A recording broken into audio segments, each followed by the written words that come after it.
नमस्कार दोस्तों, मैं भूपेंद्र मिश्रा स्वागत करता हूं आप सभी का छत्तीसगढ़ के सीजीपीएससी और व्यापम के ऑनलाइन वीडियो क्लासेस में। दोस्तों, यदि अभी तक आप लोगों ने मेरे चैनल भूपेंद्र मिश्रा को सब्सक्राइब नहीं किया हो तो प्लीज़ सब्सक्राइब कर दीजिए। वीडियो अच्छा लगे तो लाइक करिएगा, दोस्तों के साथ शेयर जरूर करिएगा।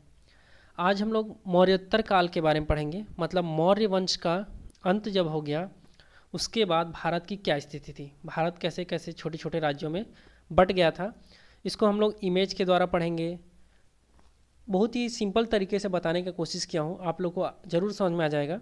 वीडियो को लास्ट तक देखिएगा, ये अपने पीएससी के एग्ज़ाम के लिए बहुत ज़्यादा हेल्पफुल होगा। चलिए स्टार्ट करते हैं हम लोग आज का वीडियो। दोस्तों, मौर्योत्तर काल मतलब क्या है? अब मौर्यों का शासनकाल समाप्त हो चुका है। जैसे ही मौर्य साम्राज्य का पतन हुआ उसके साथ ही भारतीय साम्राज्य का जो अखंडता, जो कौटिल्य ने जो एक अखंड भारत के बारे में जो सोचा था ना, जिसको सम्राट अशोक ने पूरा भी किया, अब वो क्या रहा, एक अखंड भारत ना रह करके वो छोटे छोटे राज्यों में टूट गया।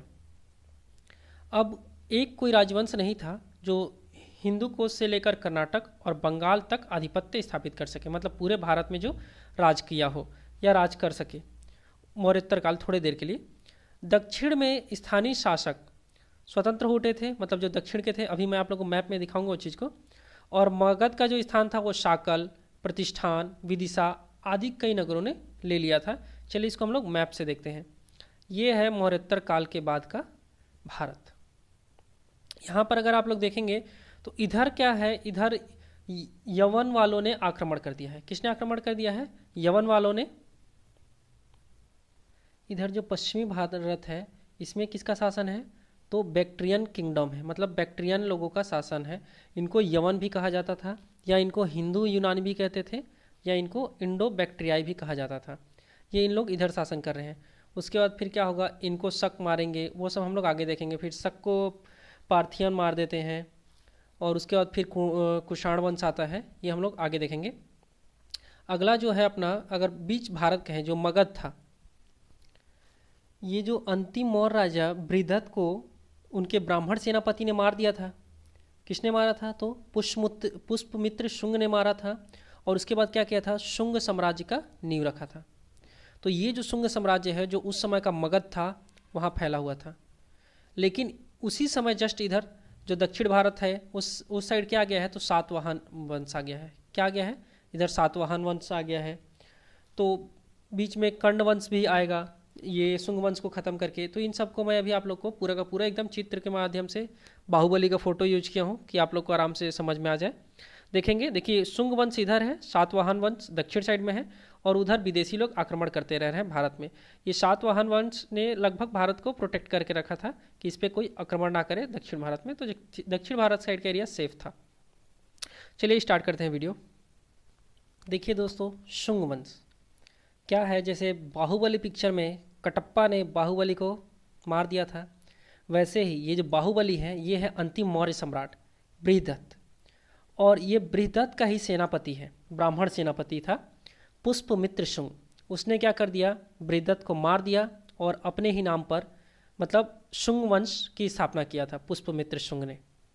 ये देखिए, जैसे कटप्पा बाहुबली को मारा है, वैसे ही क्या किए हैं, अपने शुंगमित्र ने अपने ही सम्राट बृहदत्त को मार दिया। चलिए हम लोग देखते हैं अब शुंग वंश के बारे में। कहा जाता है कि पुष्पमित्र शुंग, जो कि बृहदत्त मौर्य की सेनापति थे, ने सेना का निरीक्षण करते वक्त, मतलब जब बृहदत्त मौर्य जो थे सेना का निरीक्षण कर रहे थे, उसी समय उन्होंने क्या कर दिया था? उसको मार दिया था, और फिर सत्ता पर पुष्पमित्र शुंग बैठ गया था। पुष्पमित्र ने 36 वर्षों तक शासन किया, और उसके बाद उसका पुत्र अग्निमित्र सत्ताधीन हुआ था। देखिए हम लोग कुछ इंपॉर्टेंट फैक्ट देख लेते हैं शुंग वंश का। जैसे शुंग वंश की बात करें तो 184 ईसा पूर्व से 75 ईसा पूर्व तक था। उसके बाद फिर क्या था? कर्ण वंश वालों ने शुंग वंश को खत्म कर दिया था। आगे देखेंगे उसको हम लोग। कब से कब है शुंग वंश? 184 ईसा पूर्व से 75 ईसा पूर्व। अंतिम मौर्य शासक बृहदत्त की हत्या कर पुष्पमित्र शुंग ने जिस नवीन राजवंश की नींव डाली वह शुंग वंश के नाम से जाना जाता है। पहले ही बता दिया हूँ, पुष्पमित्र शुंग ने क्या किया है? बृहदत्त को मारा है, और किसका? तो शुंग वंश की नींव रखी है। शुंग वंश के इतिहास के बारे में हमको साहित्यिक और पुरातात्विक दोनों प्रकार से साक्ष्य मिलते हैं। जैसे हम लोग साहित्यिक स्रोत देख लेते हैं। जैसे कि अपना पुराण में वायु और जो मत्स्य पुराण है, इससे पता चलता है कि शुंग वंश के जो संस्थापक है वो पुष्पमित्र शुंग होंगे। किससे पता चल रहा है अपने को? वायु पुराण से और मत्स्य पुराण से। साथ ही साथ जो हर्ष चरित्र जिसकी रचना वाणभट्ट ने की थी, इसमें जो है अंतिम शासक, जो मौर्य वंश के अंतिम शासक है, किसकी चर्चा है? बृहद्रथ की। तो बृहद्रथ को किसने मारा है? पुष्पमित्र शुंग की। तो इसकी भी चर्चा है हर्ष चरित्र द्वारा जो रची, हर्ष चरित्र जिसकी रचना किसने किया है? तो वाणभट्ट ने किया है। बात करें पतंजलि का महाभाष्य, कई बार पूछता है कि पतंजलि ने क्या चीज़ को लिखा है? तो महाभाष्य को लिखा है। पतंजलि पुष्पमित्र शुंग के पुरोहित थे। इस ग्रंथ में उन्होंने यवनों के आक्रमण की चर्चा की है। यवन मतलब क्या है? वही बैक्टीरियाई जो बताया ना, उन लोगों को ही यवन कहते थे, उन्होंने हमला किया था। गार्गी संहिता, इसमें भी यवन आक्रमण का उल्लेख मिलता है। मालविकाग्निमित्र, क्या है मालविकाग्निमित्र? यह कालिदास का नाटक है जिसमें शुंगकालीन राजनीतिक गतिविधियों का ज्ञान हमको प्राप्त होता है। बात करें दिव्यावदन, इसमें पुष्पमित्र शुंग को अशोक के 84,000 स्पूतों को तोड़ने का बताया गया है। मतलब क्या है? पुष्पमित्र शुंग ने जो अशोक के 84,000 स्पूतों को तोड़ दिया था, इसीलिए अशोक के ज़्यादातर स्पूत हमको नहीं मिलते हैं, क्योंकि इसी ने क्या कर दिया है? तोड़ दिया है।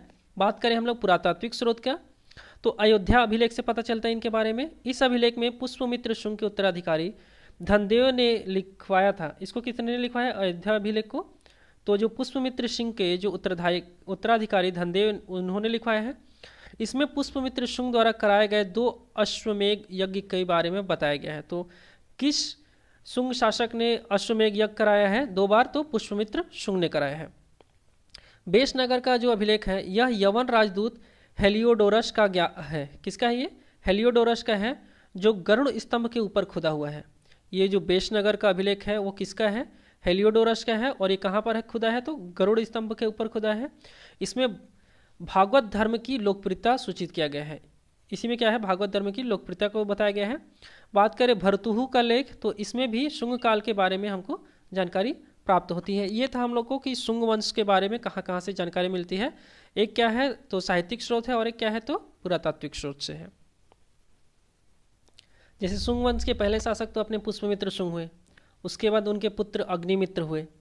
उसके बाद क्या है? ये उत्तराधिकारियों का क्रम है कि शुंग वंश में किसने किसने राज किया था करके। उसके बाद फिर सुज्येष्ठ जी हुए, उसके बाद वसुमित्र जी हुए। ये वसुमित्र जी थोड़ा फेमस है, तो इनके बारे में देख लेते हैं। शुंग वंश के चौथे राजा थे ये वसुमित्र जी, जैसा कि आप लोग को दिख रहा है। इन्होंने यवनों को पराजित किया था।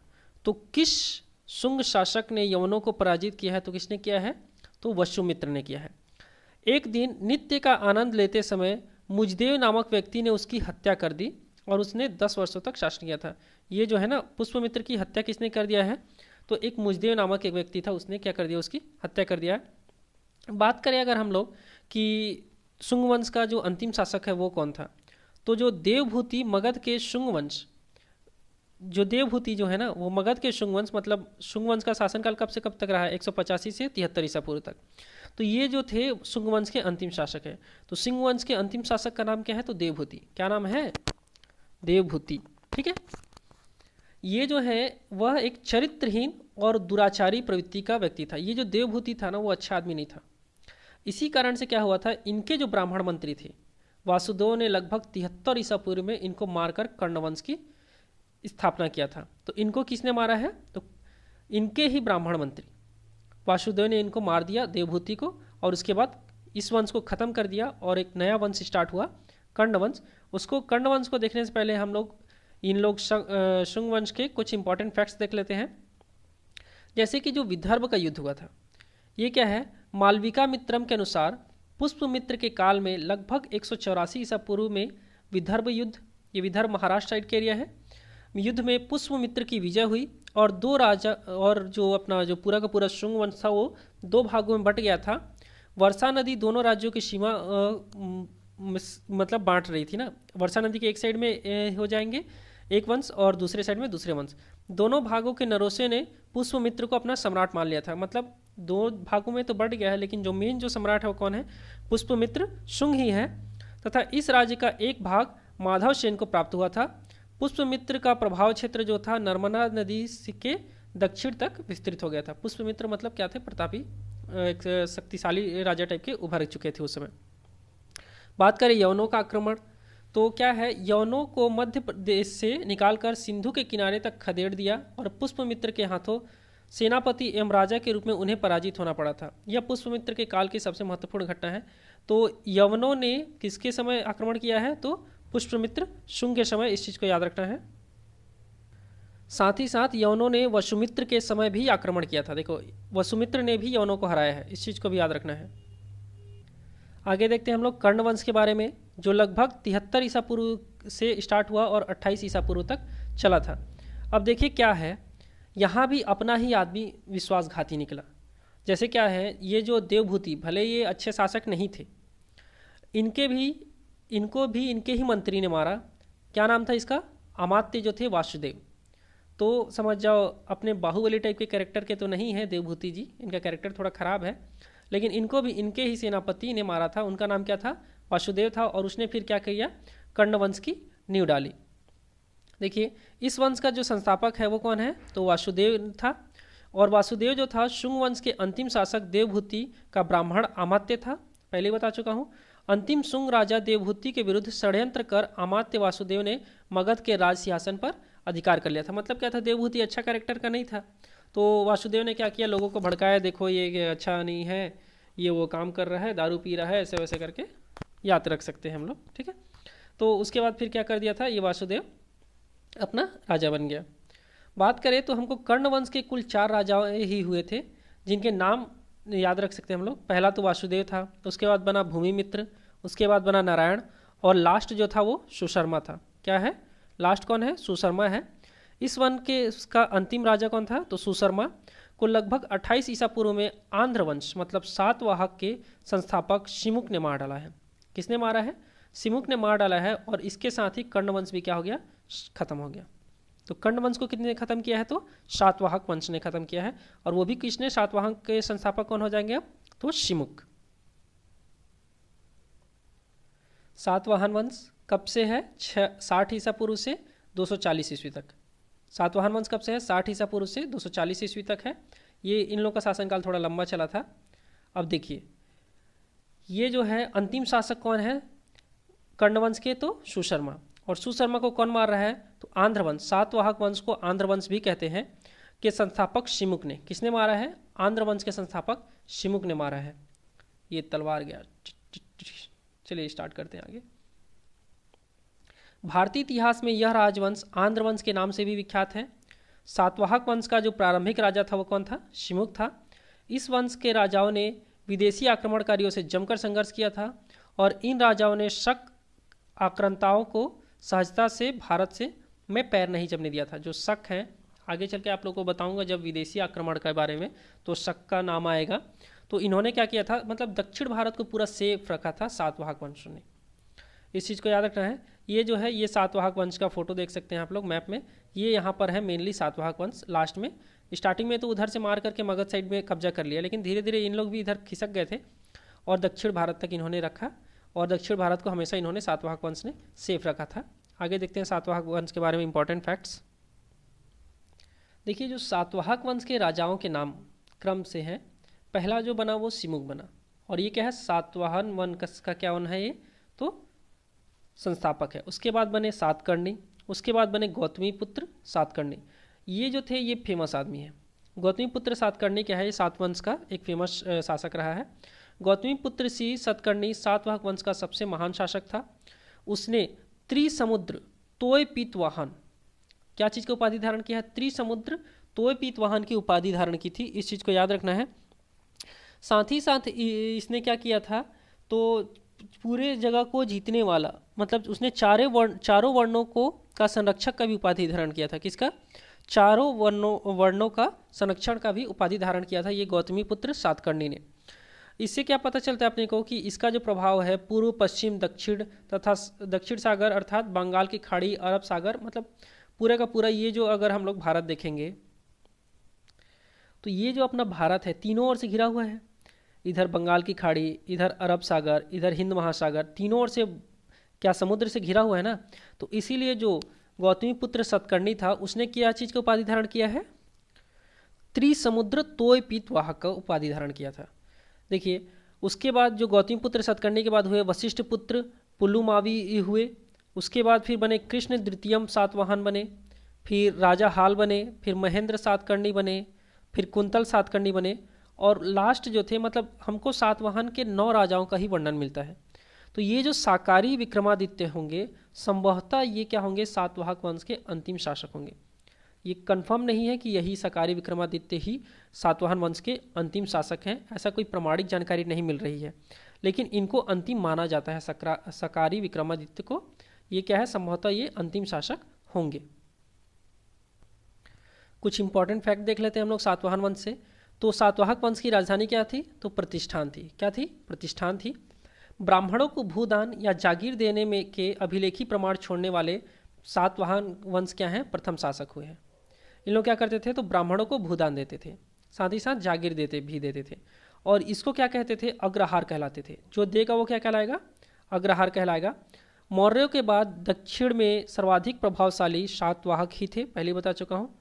इनके अधिकांश सिक्के क्या चीज़ के होते थे, शीशे के होते थे। तो सातवाहक वंश के अधिकांश सिक्के क्या चीज़ के बनते थे, शीशे के होते थे।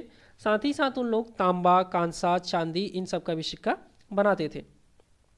इसके बाद थोड़ा ये जो तमिल साइड में चला था संगम युग, मतलब यहाँ पर क्या हो रहा है, कवियों का सम्मेलन टाइप का है। संगम युग क्या है, कवियों का सम्मेलन टाइप का है। 1000 ईस्वी से 250 ईस्वी के मध्य दक्षिण भारत में 3 संगमों का आयोजित किया गया। पहला संगम प्रथम संगम, दूसरा द्वितीय संगम और तीसरा तृतीय संगम। ये तमिल साइड में हो रहा है। इस युग को ही इतिहास में संगम युग के नाम से जाना जाता है। ये 1000 ईस्वी से 250 ईस्वी के बीच को। सर्वप्रथम इनको गोष्ठियों का आयोजन पांड्य राजाओं के राज की संरक्षण में हुआ। तो ये जो संगम जो हुआ था मतलब कवि सम्मेलन टाइप का है। ये संगम मतलब क्या है, कवि सम्मेलन टाइप का है। और एक इनके समय हुआ तो पांड्य राजाओं के स्टार्ट किया था, और सबसे ज़्यादा इन्हीं लोगों ने उसको संरक्षण भी दिया था, पांड्य राजाओं ने ही। बात करें तो पांड्य राजाओं की राजधानी क्या हुआ करती थी, तो मथुरा हुआ करती थी। और उस समय जो मतलब संगम युग के समय के जो प्रमुख राज्य थे वो थे चेर, चोल, पांड्य। ये सब क्या है वहाँ के उस समय के प्रमुख राज्य हुआ करते थे। बात करें हम लोग संगम साहित्य को, तो संगम साहित्य को भी क्या किया गया है, तो 2 भागों में बांटा गया है। एक है मोल कनक्कू और एक है कील कनक्कू। क्या नाम है, मोल कनक्कू और कील कनक्कू। संगम साहित्य को 2 भागों में बांटा गया है। इसके बाद हम लोग देखते हैं विदेशी आक्रमणकारियों का क्रम। मतलब क्या है, मौर्योत्तर काल मतलब मौर्यों के बाद कैसे कैसे विदेशियों ने हमारे भारत देश पर आक्रमण किया था। तो भारत देश पर सबसे पहले किसने आक्रमण किया है, तो यूनानियों ने। किसने आक्रमण किया है, हिंदू यूनानियों ने, या इन्हीं को क्या कहा जाता है, बैक्ट्रियन। क्या कहते हैं, बैक्ट्रियन, या इन्हीं को कहा जाता है यवन वाले। फिर इनको हराया किसने, शक लोगों ने।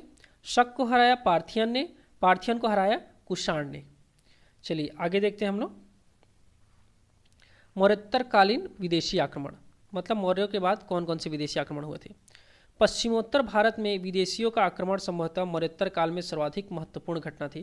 मतलब क्या है, ज़्यादातर मौर्य लोग आक्रमण कहाँ कर रहे हैं, मतलब विदेशी आक्रमण कहाँ कर रहे हैं, तो पश्चिम भारत में। देखिए अब ये भारत एक देश हुआ, क्लियर है। तो यहाँ पे अगर आप लोग देखोगे तो यहाँ पर ऐसे क्या विशाल हिमालय फैला हुआ है। तो इस हिमालय को पार करके आना भारत में थोड़ा सा पॉसिबल नहीं है। और अगर नीचे से देखोगे तो नीचे से क्या है, भारत तीनों ओर से समुद्र से घिरा हुआ है। तो अब समुद्र पार करके भी आए और विदेशी और हमारे यहाँ हमला करके जाएं तो भगवान राम के साथ वानर सेना टाइप का कांड हो जाएगा, ऐसा भी नहीं है। और देखिए अब हमारे यहाँ हमला करने का मेन जगह क्या दिख रहा है, ये साइड, ये जो है ना पश्चिम का एरिया। तो जो भी विदेशी आक्रमण किए हैं हमारे यहाँ तो यही पश्चिम मतलब अफगानिस्तान होते हुए पाकिस्तान होते हुए तब भारत आए हैं।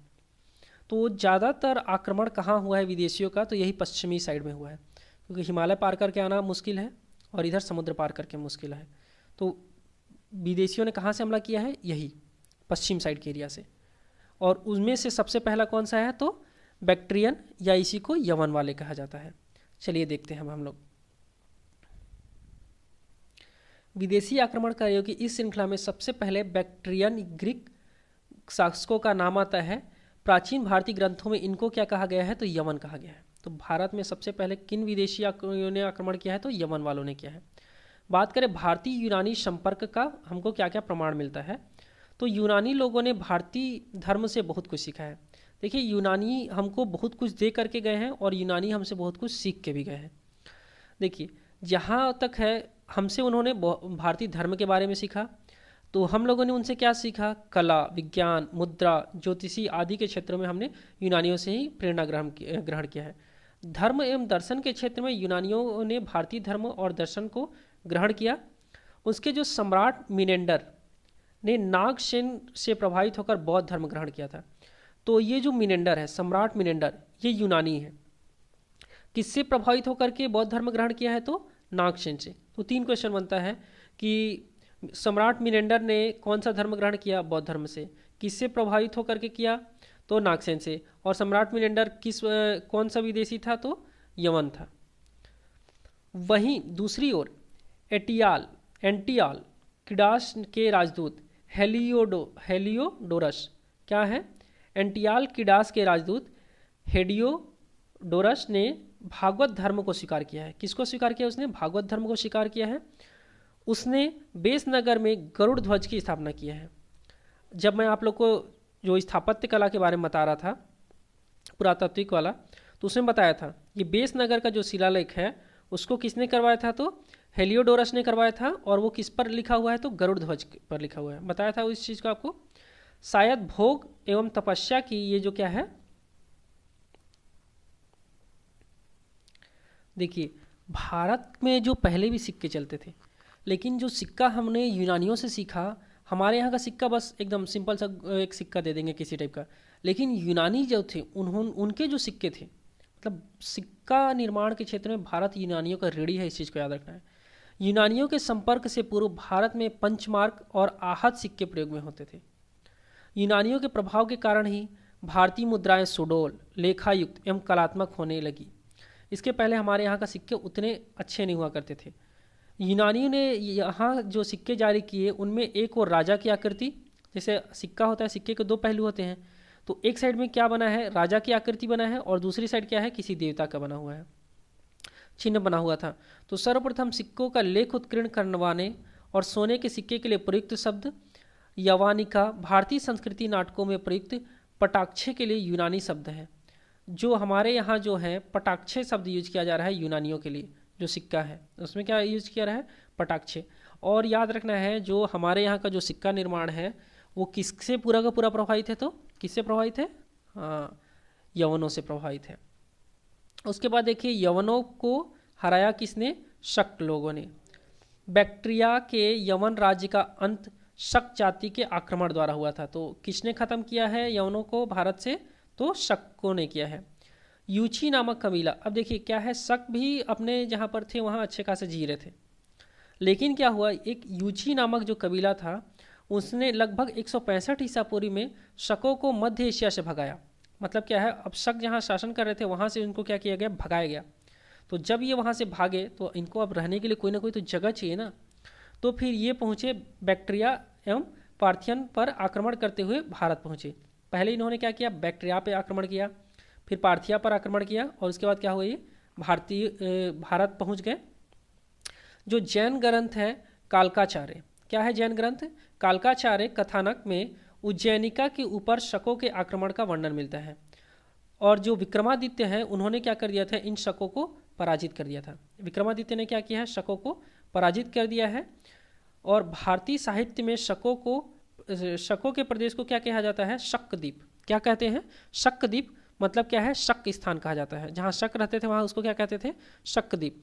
तो ये अपने भारत में तो नहीं घुस पाए क्योंकि विक्रमादित्य ने हरा दिया है, लेकिन क्या है, इन्होंने बैक्ट्रियाओं को हरा दिया। बैक्ट्रिया जो थे मतलब जो यवन थे, तो पश्चिमी भारत में इनका शकों का शासन हो चुका था। इस चीज़ को याद रखना है। बात करें हम लोग भारत में शकों की शाखाएं की, तो भारत में क्या है, शकों की 2 शाखाएं थी। एक है तक्षशिला एवं मथुरा के शक शासक, मतलब क्या है, जो पाकिस्तान साइड का जो एरिया है एक वहाँ के शासक होंगे। देखिए इसको मैप से बता रहा हूँ। ये जैसे ये भारत हुआ, तो अब ये विदेशी हैं तो इन्होंने भी आक्रमण किया, तो किधर से किया? तो पश्चिम साइड से किया। तो उन्होंने एक तो इधर पे तक्षशिला साइड में अपना राज कर लिया एक भाग, और एक भाग क्या हुआ था, अपना जो यूपी साइड का एरिया है जो मथुरा इधर है, वहाँ पे इन लोगों ने अपना आधिपत्य जमा लिया था। तो मतलब इनकी 2 शाखाएं थी, एक तक्षशिला साइड की और एक मथुरा साइड की। देखिए उनका जो कुछ डिटेल हम लोग देख लेते हैं। जो तक्षशिला का है तक्षशिला के जो प्रथम क्षत्रप मतलब जो शासक बोल सकते हैं के रूप में किसने शासन किया है, तो मोग। किसने किया है, मोग, या इन्हीं को मोएज भी कहते थे, का 80 ईसा पूर्व में उल्लेख मिलता है। मतलब क्या है, तक्षशिला के प्रथम क्षत्रप कौन है या शासक कौन है, तो मोग या मोएज है। इन्होंने शासन कब किया है, तो 80 ईसा पूर्व में उल्लेख मिलता है। इसने गांधार के प्रथम शक राज्य की स्थापना किया था। और क्या किया इसने, गांधार में प्रथम शक राज्य की स्थापना भी किया है। बात करें नासिक या उज्जैन के शक शासक, या इन्हीं को कहते थे पश्चिमी क्षत्रप। तो ये क्या है, मथुरा के शक क्षत्रपों के विषय में हमको जानकारी कम मिलती है। जो इधर वाले हैं उनके बारे में जानकारी क्या हमको कम मिलता है। और मथुरा के सिंह शीर्ष अभिलेख से राजुल या राजवुल के प्रथम शक क्षत्रप होने का उल्लेख मिलता है। मतलब क्या है, जो उत्तरी क्षत्रप है उसके जो प्रथम शासक कौन है, मोंग या मोएज। और जो बात करें पश्चिमी क्षत्रप है उसके जो प्रथम शासक कौन है, राजुल या राजवुल है। संभवतः इनका अधिकार क्षेत्र केवल मथुरा तक ही रहा होगा, इसलिए इनका ज़्यादा वर्णन हमको नहीं मिलता है, क्योंकि नीचे में तो अपने सातवाहक वंश वाले हैं ही। उसके बाद भारत में आक्रमण किया पार्थियन ने। पार्थियन मतलब पहलव। ईसा पूर्व की पहली शताब्दी में इन्होंने हमला किया था। तो चलिए देखते हैं कि भारत में पहलव साम्राज्य कैसे फैला था। देखिए, ऐसा माना जाता है, अब देखिए जो क्या है, भारत का जो प्रथम पार्थियन शासक कौन है, माउस है। कौन है, माउस है। और इसका शासनकाल कब से था, 90 ईसा पूर्व 90 से लेकर के ईसा पूर्व 70 तक था। पहलव शक्ति का वास्तविक संस्थापक लेकिन कहें तो मिथ्रेडेटस को है। किसको है, मिथ्रेडेटस को है। मिथ्रेडेटस प्रथम को है। पहला शासक कौन है पार्थियन युग का, तो माउस है। कौन है, माउस। याद रख लेना कि पहला शासक कौन है, तो चूहा है, समझ जाओ, माउस है। लेकिन अगर वास्तविक संस्थापक कौन है, तो मिथ्रेडेटस है। पहला व पार्थियन शासकों में सर्वाधिक ख्याति प्राप्त शासक थे गोदोफर्निस। कौन है, गोदोफर्निस है। इनका जो शासनकाल रहा था 20 से 41 ईसा पूर्व था। इसने करीब 22 वर्ष तक शासन किया है। ये जो गोदोफर्निस है कितने सालों तक शासन किया है, 22 सालों तक शासन किया है। और गोदोफर्निस के शासनकाल में ही जो प्रथम ईसाई धर्म प्रचारक सेंट थॉमस भारत आए थे। तो जो ईसाई धर्म का प्रचार करने के लिए कौन भारत आया है, सेंट थॉमस आया है। और ये किसके शासनकाल में आया है, तो गोदोफर्निस के शासनकाल में। किसके शासनकाल में आया है, गोदोफर्निस के शासनकाल में आया है। बाद में क्या हुआ था, सेंट थॉमस ने मद्रास के समीप स्थित म्यालपुर नामक स्थान पर हत्या कर दी गई थी। ये जो थॉमस था ना, सेंट थॉमस, ये क्या है, भारत आया हुआ है ईसाई धर्म का प्रचार करने के लिए।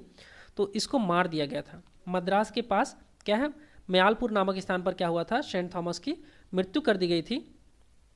कुछ समय पश्चात क्या हुआ, यूची जाति मतलब शक के कबीलों ने भारतीय पार्थियन सत्ता पर को तहस नहस कर दिया। मतलब क्या कर दिया है, उन पार्थियन वाले आए थे और उनको फिर से शक ने क्या कर दिया, उनको भी हरा दिया। और पार्थियन राजाओं के सिक्कों पर मतलब इनको क्या कर दिया, उन लोगों ने खत्म कर दिया है। बात करें पार्थियन राजाओं के सिक्कों पर धार्मिक उपाधि मिलती है, जिससे यह निष्कर्ष निकलता है कि भारतीय संस्कृति से ये भी पूर्णतः प्रभावित हुए थे। मतलब क्या है, ये जो अपने पार्थियन युग वाले हैं, पार्थियन लोग हैं, इन्होंने भी क्या है किया है, तो हिंदू धर्म के लिए इन्होंने भी थोड़ा बहुत सीखा है हिंदू धर्म को भारतीयों से। दोस्तों अगला जो है कुषाण है। कुषाण वंश एक बड़ा वंश है और उसके बारे में हमको और ज़्यादा डिटेल में पढ़ना पड़ेगा, तो उसका मैं एक सेपरेट वीडियो बनाऊंगा कुषाण वंश के लिए। दोस्तों मैं पूरा का पूरा कोशिश कर रहा हूँ कि मैं जो वीडियो डालूँ उसको आप लोग को देखते साथ याद हो जाए, इसीलिए मैं चित्र यूज कर रहा हूँ, मैप यूज कर रहा हूँ, हर संभव कोशिश कर रहा हूँ। ज़्यादातर वीडियो देखोगे मेरा ट्रिक से रहता है, लेकिन ये है कि मैं ये वीडियो पीएससी के लिए बना रहा हूँ, छत्तीसगढ़ पीएससी के लिए। तो कोई भी क्वेश्चन छूटे ना करके मैं पूरा का पूरा डिटेल बताने की कोशिश कर रहा हूँ। और साथ ही साथ क्या है, मैं ये चाह रहा हूँ कि ज़्यादा से ज़्यादा आप लोग को याद हो जाए। तो आप लोग को करना क्या है दोस्तों, बस जो भी बता रहा हूँ उसको नोट्स बना लो, ये आप लोग को एग्ज़ाम में बहुत मददगार होगा। वीडियो देखने के लिए धन्यवाद दोस्तों। और अगर अभी तक आप लोगों ने मेरे चैनल भूपेंद्र मिश्रा को सब्सक्राइब नहीं किया है तो सब्सक्राइब कर लीजिए। वीडियो देखते रहिए दोस्तों। अगर पसंद आ रहा हो मेरा वीडियो तो प्लीज़ अपने दोस्तों के साथ शेयर करिएगा। और हाँ, वीडियो को लाइक करना ना भूलिएगा। वीडियो देखने के लिए एक बार और ज़्यादा धन्यवाद दोस्तों।